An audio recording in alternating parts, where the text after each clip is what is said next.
বিসমিল্লাহির রহমানির রহিম। আসসালামু আলাইকুম।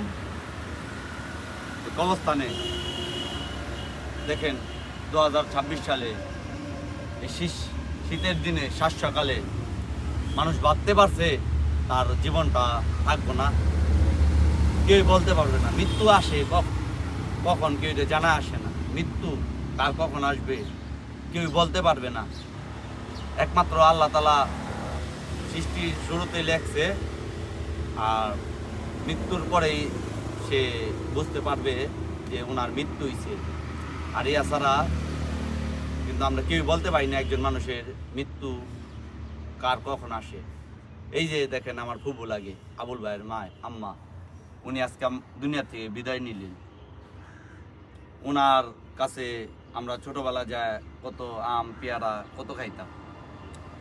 উনি এখন আর নাই, দুনিয়ার সেইটা সবারই চলে যাইতে বড় কালে। আমরা কিসের এত অহংকার, কিসের এত জুলুম, এর সম্পদ, এর টাকা, এর পয়সা আত্মসাৎ করে আমরা বড় হইতে চাই। কিন্তু কাপড় ছাড়া আর কিছুই তো আমরা সাথে নিতে পারবো না। আর ইমান আমলটুকু আমরা কিসের এত গর্ব করি ভাই?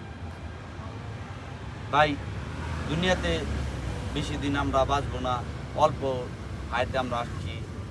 কেউ ঠকায় আমরা বড় হইতে চাই না ভাই। সমাজে অনেক মানুষ দেখতাছি অন্যের সম্পদ, অন্যের টাকা পয়সা আত্মসাৎ করে বড় পথে। এসব আর কয়দিন খাইবেন ভাই? ভালো হয়ে যান। সবাই আমাদের জন্য দোয়া করবেন, যারা যারা এই কবরস্থানে কবর খোঁজে তাদের জন্য দোয়া করবেন। আসসালামু আলাইকুম।